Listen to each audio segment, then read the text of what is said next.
제가 어떤 책에서 발췌한 내용들을 잠깐 여러분에게 말씀을 드리겠습니다.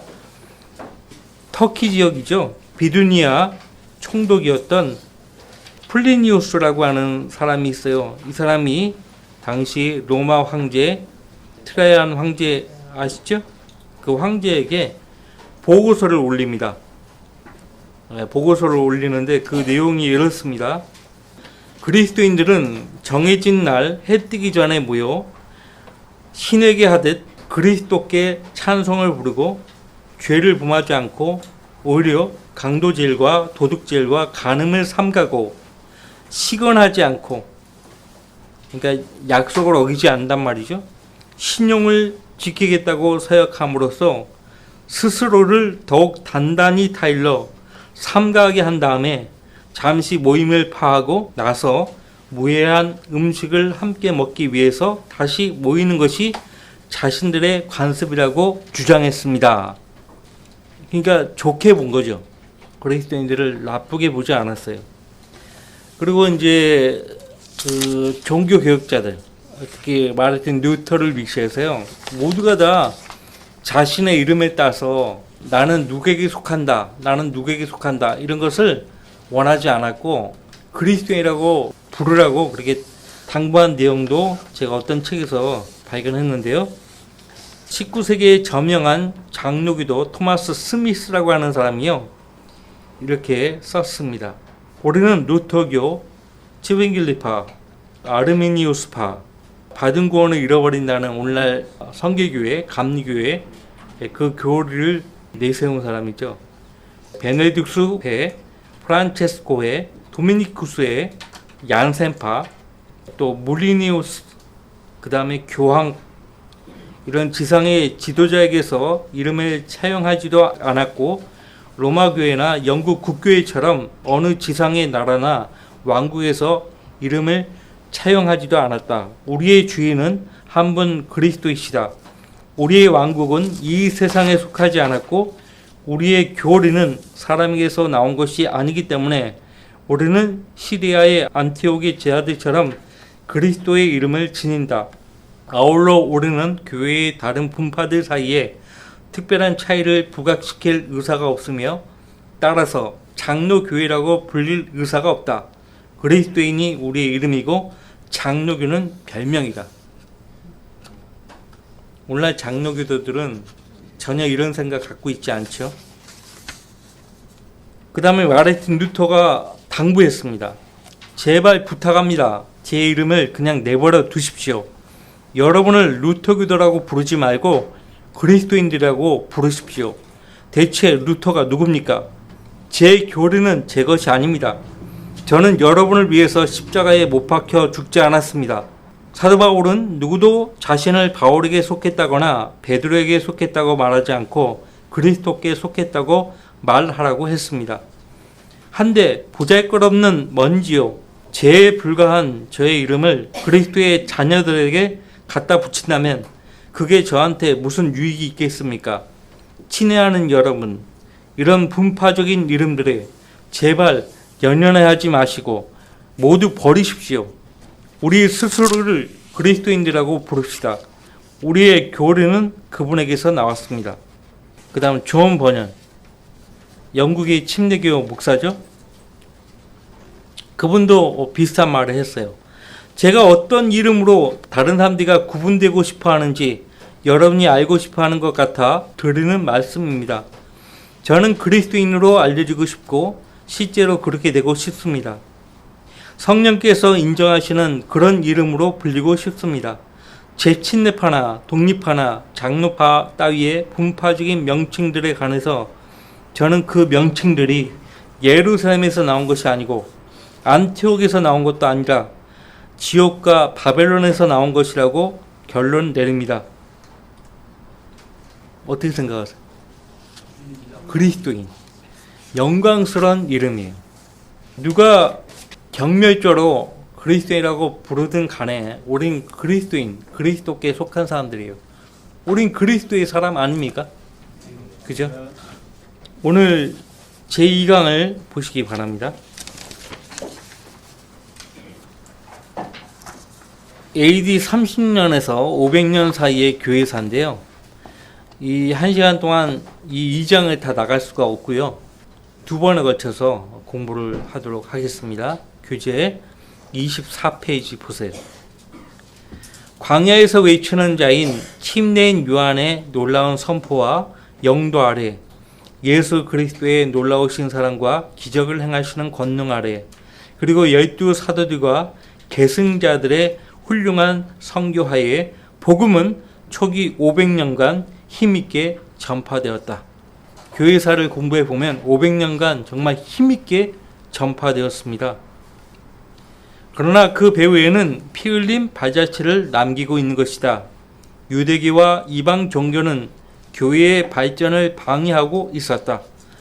사도행전의 기록에 의하면요, 특히 유대인들이 바울 사도와 그 동역자들, 또 복음을 전파하는 성도들을 박해했죠. 박해했습니다. 이방 종교가 박해한 것은 그 나중입니다. 자, 침례인 요한은 그 위대한 지도자들 중에서 자신의 목숨을 바친 첫 번째 사람으로서 참수형을 당하였다. 자꾸 침례인 요한을 언급하는데 침례인 요한은 사실 선지자입니다.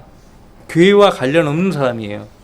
근데 제가 이제 침례교 역사에 관련된 책들을 보면은 침례교가 어디에서 누구로부터 유래되었는가, 어떤 분은 침례인 요한에게서 시작되었다라고 그렇게 말하는 사람도 있는데, 침례인 요한은 교회와 신약교회와 관련이 없어요.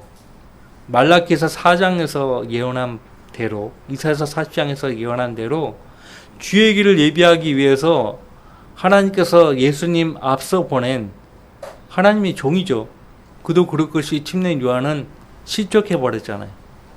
열심히 예수님을 증거하다가 감옥에 붙잡혀 들어갔는데 예수님이 자신을 기억하지 않으니까 서운해했던 거예요. 열심히 예수님을 전파했던 사람이 자기 제자를 예수님께 보내면서 한 말이 뭐예요? 당신이 오실 그분이시니까 헛소리 하잖아요. 사람이 자기 본의로, 자기 중심으로 돌아가면은 그렇게 된다고요.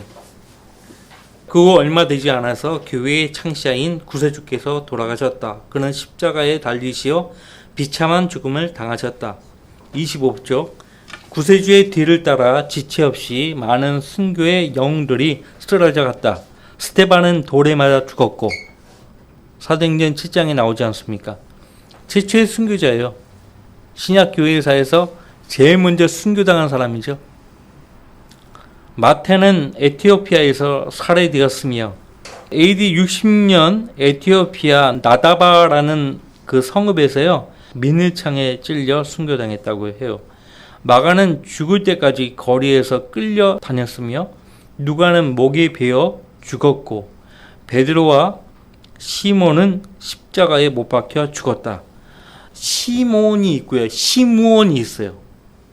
제가 이 피 흘린 발자취 원서를 보니까 시므온으로 돼 있어요. 시므온. 근데 이제 제가 보니까 J.M. 캐롤 목사가 시몬을 시므온으로 잘못 적은 것 같아요. 그래서 이게 우리가 번역할 때 이 시몬이라고 바로 해놨거든요. 시몬이 맞아요. 시므온은 아니에요. 시몬이라면 누굴까요? 마태복음 10장 4절에 나오는 가나안인 시몬입니다. 이 사람은 누가복음에서는 누가복음 6장 15절에 보시면은 셀롯 시몬으로 되어 있어요. 그 열심당원이라고 하잖아요. 열심당원. 사도 베드로는 어디에서 어떻게 죽었는지 아무도 몰라요. 아무도 모릅니다. 제롬이라는 사람이 있어요. 이 사람도 이제 성경 변기자인데, 제롬의 라틴 벌게이트 아시죠? 그 제롬이라는 사람이요, 퍼뜨린 말이 뭐냐면, 베드로가 예수님과 똑같이 십자가에 달려 죽을 수 없다고 해서 나는 거꾸로 매달려 죽겠다 해서 그렇게 죽었다고 하는데 아무도 몰라요. 근데 최근에 카톨릭 측의 성서 고고학자가요, 유골을 발견한 거예요. 예루살렘 그 근방에서. 그 유골함에 새겨져 있어요. 꼼짝없이. 그래서 당시 그 성서고고학자들이 당시 교황에게 사진을 찍고 이렇게 다 보고서를 올렸다고 해요. 우리 러크만 주석성경 부록이 나옵니다. 근데 그 당시 교황이요, 은폐해 버렸어요. 예수님이 그 요한복음에서 베드로 사도가 누군가에 의해서 끌려간다고 했거든요.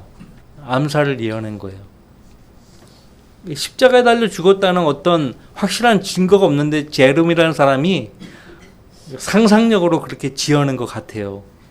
십자가에 못 박혀 죽었다는 어떤 증거가 없습니다. 어떻게 죽었든 간에 순교되었고요. 안드레는 또 십자가에 달렸고, 야곱은 목베임을 당하였으며, 빌립은 십자가에서, 야곱이 아니고 야고보죠. 야고보. 뭐 야곱이나 야고보나 제임스나 같은 사람이죠. 빌립은 십자가에서 맞아 죽었고, 어디에서? AD 54년 히에라폴리스에서요, 기둥에 그렇게 박혀가지고 죽었다고 하죠. 그 다음에 바돌로메는 산채로 가죽이 벗겨졌다고 해요. 어디에서? AD 70년 아르메니아에서. 근데 이 산채로 가죽이 벗겨졌다 이렇게 말씀하시는 분도 계시고, 아르메니아에서 목베임 당했다라고 말씀하시는 분도 계시고, 그러니까 12제자들이 어디에서 어느 때에 어떻게 순교되었는지 기록들이 다 틀려요. 지금 제가 참조하는 책들은 이 책뿐만 아니에요. 우리 폭스의 순교사하고요. 그 다음에 마터스 미러라고 있어요. 순교자의 거울인데, 근데 순교자의 거울은 화란 사람이 쓴 책이에요. 1600년대에 화란 사람이 쓴 책인데 신뢰할 수 없는 부분들이 많이 있습니다. 거기에는 아예 제르미 한 말이 그대로 있어요. 어떤 부분은 또 사실을 기록한 부분도 있기 때문에 제가 말씀을 드린 거예요. 아르메니아에서 순교당한 것은 분명하고요. 도마는 창이 찔려 죽었고, 그 다음에 예수님의 동생 야고보입니다. 회당에서 내에 던져져서 죽기까지 매를 맞았으며, 예수님의 동생 야고보를 작은 야고보라고 부르죠. 유다는 화살에, 마띠아는 돌에 맞아 죽었고, 사도 바울은 못비임을 당했다. 여기에는 없는 내용인데 바나바는 64년에 쿠프로에서요 화형을 당했답니다. 디모데는 98년에 에베소에서 이교도들의 돌에 맞아 순교되었어요. 이러한 모든 일이 100년 이상 계속됐다. 유대교와 이교도의 이 가혹한 박해는 2세기 이상이나 계속되었던 것이다. 그러나 복음은 힘있게 전파되어서 로마 제국을 비롯하여 유럽, 아시아, 아프리카, 영국, 웨일즈 및 어느 곳을 막론하고 소위 문명이라는 것이 존재하였던 모든 곳에 침투해가고 있었다. 교회는 크게 발전하였고 제자들의 수요도 계속 증가되어 갔다. 그러나 어떤 교회는 계속 과오를 범하고 있었던 것이다. 신약성경의 가르침에서 벗어난 첫 번째 배경은 이 중요한 부분입니다. 교회의 운영과 교리적인 면이 모두 포함되어 있었다. 초기 2세기 동안에 지역 교회들은 급속도로 번성하였고, 초대교회, 즉 예루살렘, 시리아 안티옥, 에베소, 고린도 등의 교회는 대단히 컸었다. 예루살렘 교회를 예로 들어본다면 그 회원수는 수천 명, 아마도 2만 5천 명이나 5만 명 또는 그 이상의 회원을 가지고 있었을 것이다. 사도행전 2장에 따르면요, 3천 명이 돌아오죠, 주님께. 그리고 베드로 사도에 의해서 침례받죠. 그 다음에 4장 4절에 보면 남자의 수만 약 5천 명이라고 했어요. 그러니까 8천 명이죠, 회원수가. 그 다음에 5장 14절 말씀에 보면은 믿는 사람들이 수가 허다하다. 그리고 남자들과 여자들의 수가 많았다고 했어요. 그러니까 그 이상이나 되는 거죠. 그럼 당시 교회 건물이 없는데 어디서 모여 예배를 드렸을까요? 사도행전 2장 41절 말씀해 보시면 날마다 성전에 모였다고 되어 있어요. 성전에 모였다고. 그 성전터에서 모였을 거예요. 성전터가 굉장히 넓거든요. 그래서 거기서 모여가지고 예배를 드리고 했을 거예요. 그 뒤에 보시면 26페이지 사도행전과 목회 서신을 깊이 연구한 사람이라면 바울이 이미 그 당시에도 몇몇 교회들을 바로잡기 위하여 노력하고 있었다는 것을 알 수 있을 것이다. 사도들의 서신만 봐도 육신적인 교회, 고린도 교회, 교리적으로 잘못된 갈라디아 교회 훈계하잖아요. 교회들을 바로잡기 위해서 서신을 보내고 훈계하잖아요. 베드로와 바울 같은 사도들이 미래에 대하여 예언한 것을 읽어보기 바란다. 사도행전 입장에서 사도 바울이 예언하잖아요. 내가 떠나면은 흉악한 일들이 너희 가운데서 일어날 것이라고. 거기 봅시다. 사도행전 20장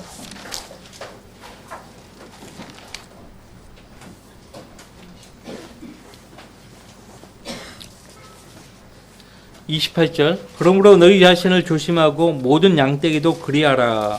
너희 자신을 조심하고. 먼저는 자신을 조심하고. 왜? 우리는 육신을 가진 피조물이기 때문에 언제든지 죄와 타협할 수 있고 마귀와 타협할 수 있거든요. 그러니까 먼저는 너희 자신을 조심하고. 디모데전서 4장 16절 말씀에서 바울 사도가 디모데에게 권면하잖아요. 먼저 내 자신과 내 교리에 주의하라고 했어요. 먼저는 자신을 주의하고 그 다음에 교리에 주의하라. 똑같은 말이죠. 너희 자신을 조심하고 모든 양떼기도 그리하라. 이들을 위하여 성령께서는 너희를 감독자들로 세우셨으며 하나님께서 자신의 피로 하신 하나님의 교회를 돌보게 하셨느니라. 자, 여기서 너희는 누굽니까?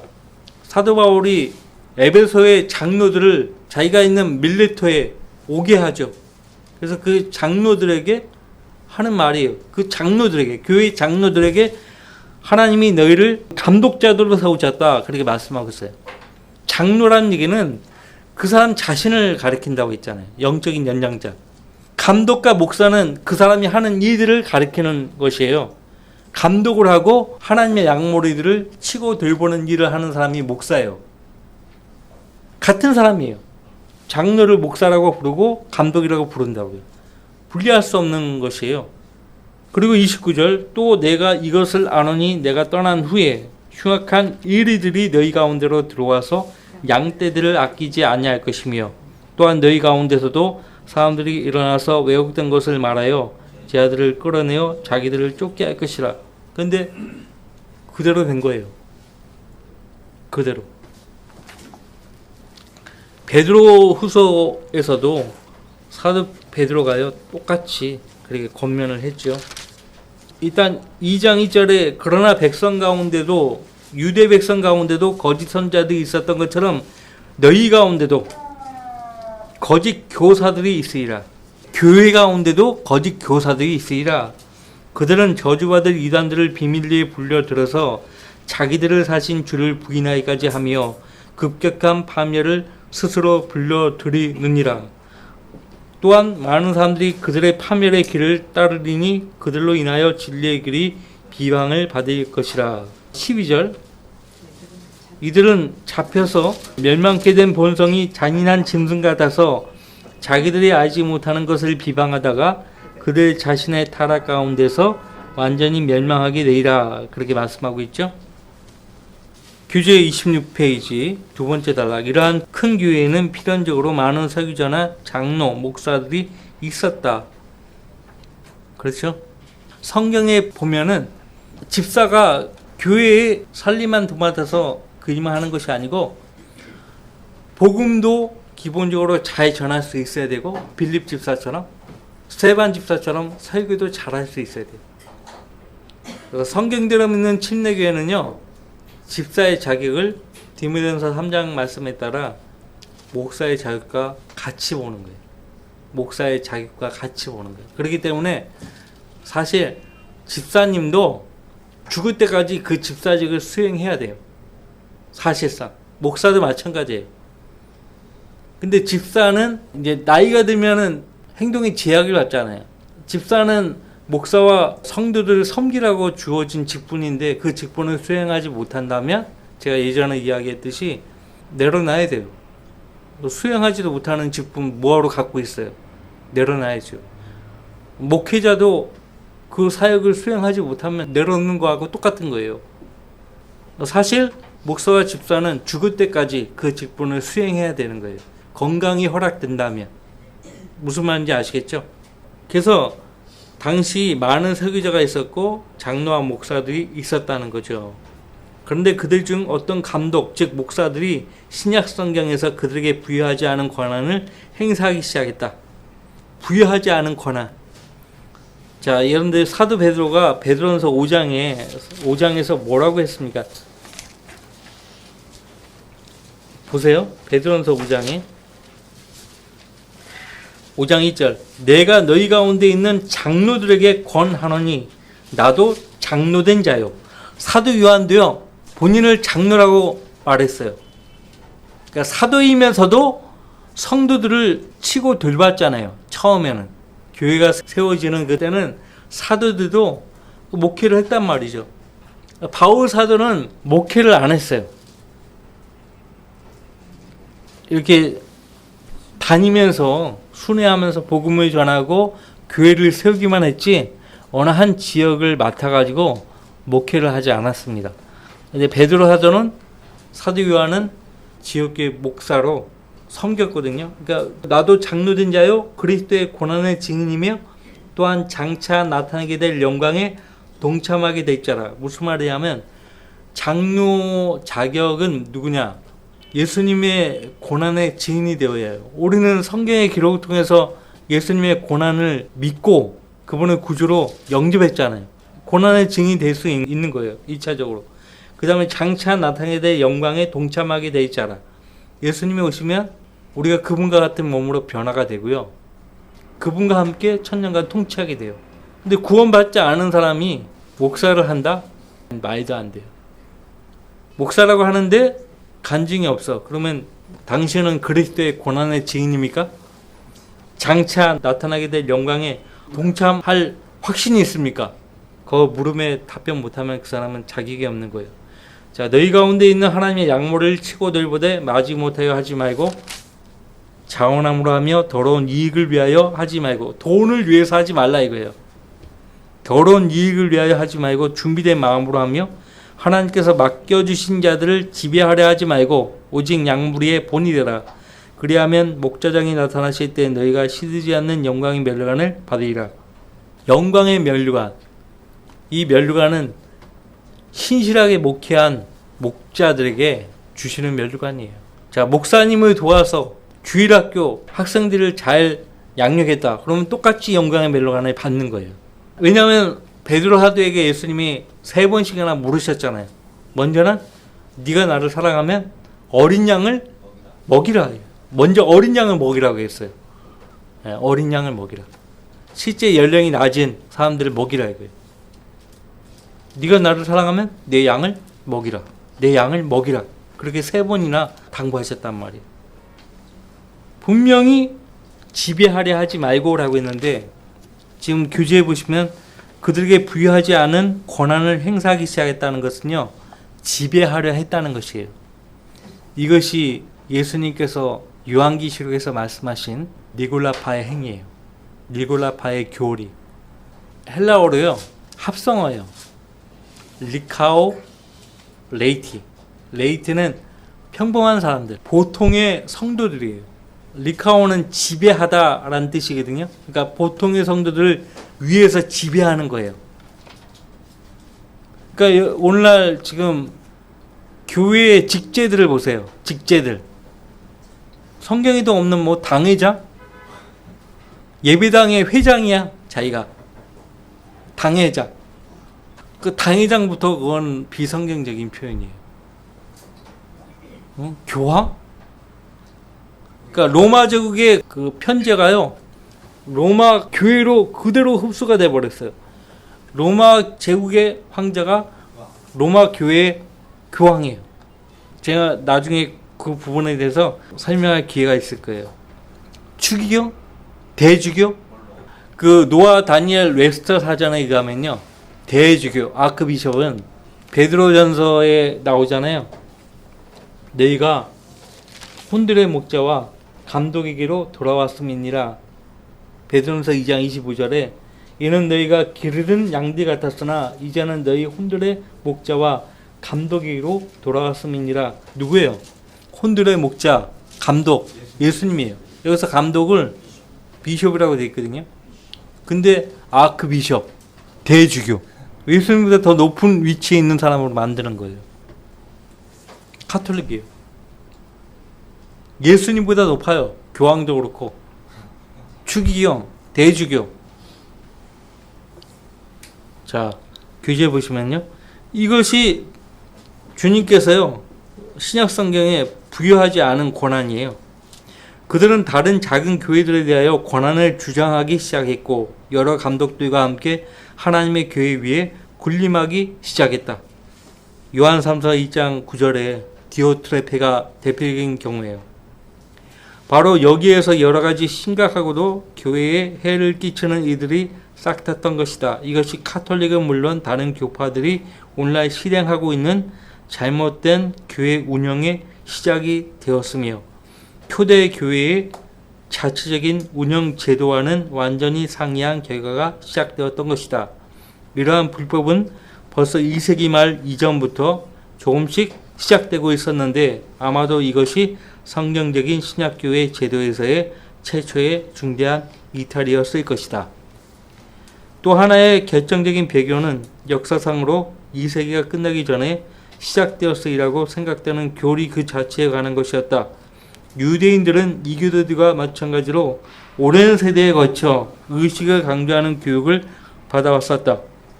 그들은 모형을 원형으로, 그림자를 실체로, 또 의식을 실제로 구원받는 방도로 여겨왔었던 것이다. 그들은 이렇게 말했다. 성경에는 침례에 대한 것이 많이 언급되어 있으며 침례에 관한 의식과 개인의 의무가 많이 강조되어 있다. 그러므로 분명히 침례는 개인의 구원과 관련이 있다. 관련이 있긴 하죠. 구원받은 사람이 침례에 순종해야 되는 것이니까. 근데 침례를 받음으로써 구원받는 건 아니에요. 침례가 구원의 결정적인 요인이 되는 건 아닙니다. 침례는 결과죠. 구원받은 성도가 자신이 구원받았음을 하나님과 많은 사람들 앞에서 공개적으로 간증하기 위해서 침례에 순종하는 거예요. 이렇게 침례가 개인의 구원과 관련이 있다, 이 주장하는 저희는 바로 침례받아야 구원을 받는다, 이 말을 하고 싶어서 이 말을 하는 거예요. 따라서 침례를 받음으로써 구원을 받는다, 이런 관념이 뿌리내리기 시작한 것은 이때부터이다. 침례에 의한 거듭남이라는 것이에요. 그러니까 이 침례에 의한 거듭남을 주장하기 위해서요, 요한복음 3장에서 말씀하셨잖아요. 사람이 물과 성령으로 태어나지 아니하면 하나님 나라를 볼 수 없느니라. 근데 그 물로 태어나는 것을요, 세례라고 가르쳤던 거예요. 세례. 세례를 받아야 성령으로 다시 태어난다는 거예요. 예수님은 바로 이어서 육신으로 난 것은 육이요, 또 성령으로 난 것은 영이니라고 말씀하셨어요. 바로 설명해 주신 거예요. 근데 그 뒷구절은 무시해버리고 그것만 딱 가져와가지고 교리화시켜버린 거예요. 어떤 사람들은요, 그 세례라고 하는 것은 너무 나간 것이다. 말씀에 의한 물이다. 말씀이다. 이렇게 또 얘기하는 사람들이 있어요. 말씀을 통해서 성령으로 거듭나는 것이다. 그래서 베드로전서 1장에 너희가 거듭난 것은 썩어지시로 된 것이 아니고 썩지 아니하는 하나님의 말씀으로 된 것이라고, 그런 말씀을 가지다가 입증하려고 하는데, 그리고 요한복음 15장에서도 내가 너희에게 일러준 말을 통하여 너희가 깨끗하게 되었느니라, 말씀의 물이라고 그렇게 가르치는데, 그것도 역시 뒤에 예수님이 하신 말씀을 무시한 거예요. 물로 태어나는 것은 첫 번째 출생이에요. 육신으로 태어난 것을 말하고 성령으로 태어나는 거예요. 육신으로 태어난 사람은 성령으로 다시 태어나야만 하나님 나라에 들어갈 수 있고 볼 수 있어요. 자, 다음 주에 이어서 계속 보도록 하고요. 이게 역사적인 상황들이기 때문에 조금 설명이 많이 필요합니다. 지금 30년에서 500년 사이에 얼마나 많은 일들이 일어났는지 아십니까? 제가 요한계시록 주소서를 참조하시라고 했잖아요. 꼭 읽어보세요. 집에 있으면 꼭 읽어보세요. 역사입니다. 우리 역사예요. 자, 쉬었다가 11시에 뵙겠습니다.